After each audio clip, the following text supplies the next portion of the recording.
మోకాళ్ళ నొప్పులు, disc problems లాంటి అన్ని సమస్యలకు సంప్రదించండి Homeocare international world class homeopathy 9001175550.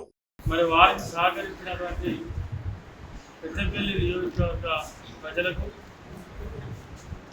మరి పెద్దపల్లి నియోజకవర్గం నుండి కష్టపడి పనిచేసినటువంటి కాంగ్రెస్ పార్టీ నాయకులకు, కార్యకర్తలకు ఈ సందర్భంగా శుభాకాంక్షలు తెలియజేసుకుంటూ, మరి నూతనంగా పార్లమెంట్ సభ్యుడిగా ఎన్నికైనటువంటి సోదరుడు గడ్డ వంశీ గారికి శుభాకాంక్షలు తెలియజేసుకుంటూ, మా నియోజకవర్గ ప్రజల తరఫున పెద్దపల్లి అసెంబ్లీ నియోజకవర్గ కాంగ్రెస్ పార్టీ కార్యకర్తలు, నాయకుల పక్షాన వారికి శుభాకాంక్షలు తెలియజేసుకుంటా ఉన్నాం.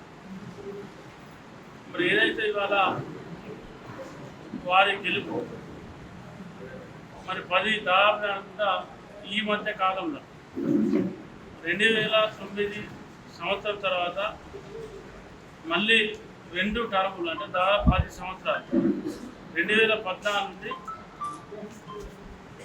2024, అంటే దాదాపు 10 సంవత్సరాల తర్వాత పెద్దపల్లి పార్లమెంటు నుండి కాంగ్రెస్ పార్టీ మళ్ళీ తిరిగి గెలవడం అనేది చాలా సంతోషకరం.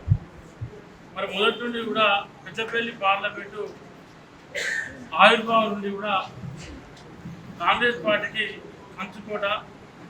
చాలా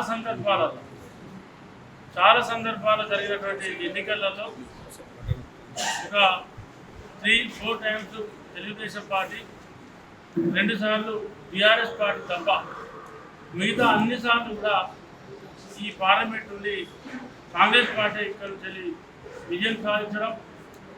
మన దేశంలో గతంలో వెంకటస్వామి గారు ఉన్నప్పుడు ఈ ప్రాంతం నుండి కేంద్ర మంత్రిగా కూడా పనిచేసేటువంటి దాఖలాలు ఉన్నాయి.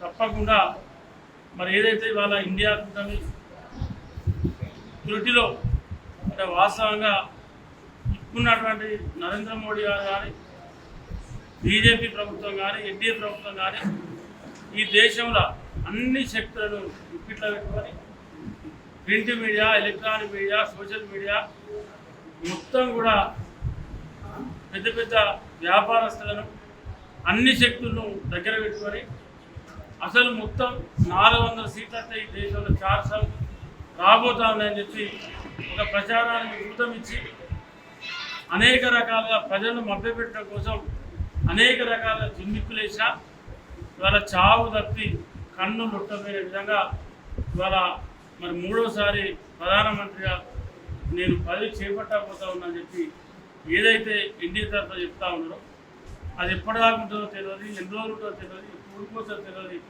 అటువంటి పరిస్థితులలో ఇవాళ ఎన్డీఏ ప్రభుత్వం ఉంది.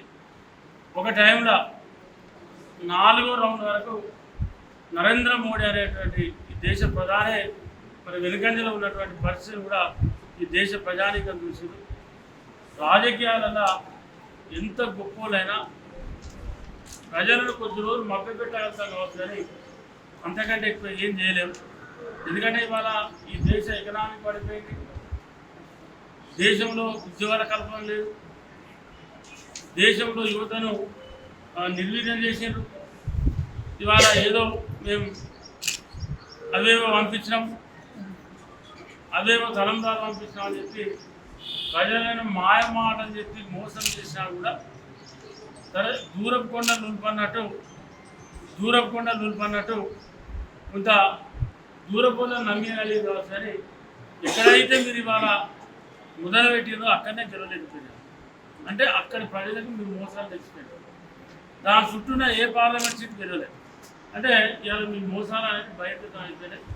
ఇవాళ పాపం రాహుల్ గాంధీ గారు కాలుకు బట్ట కట్టకుండా 5 సంవత్సరాల నుంచి అల్లుపేరుగని పోరాటం ఈ ప్రభుత్వం చేసినా ఇవాళ ఈ దేశంలో ఉన్నటువంటి ఏ వ్యవస్థ సపోర్ట్ లేకుండా ఇవాళ మీరు పప్పు అన్నా, ఉప్పు అన్నా, నువ్వు వేస్ట్ అన్నా, నువ్వు పనికిరావన్నా సోషల్ మీడియాలో అనేక రకాల కథనాలు టీవీలలో ప్రచారం చేసిన ఇవాళ దేశ ప్రజానిగా 232 సీట్లు ఇవాళ ఇండియా ఏదైతే కూటమికి ఇవ్వడం జరిగింది.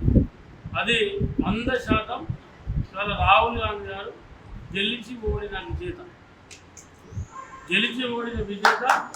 100% ఇవాళ రాబోయే రోజుల్లో కూడా రాహుల్ గాంధీ గారు, కాంగ్రెస్ పార్టీ వారి నాయకత్వంలో ఈ దేశంలో మేమందరం కూడా ఈ నరేంద్ర మోడీ బీజేపీ ప్రభుత్వాన్ని గద్దె దించేంత వరకు మా పోరాటం ఆగదు.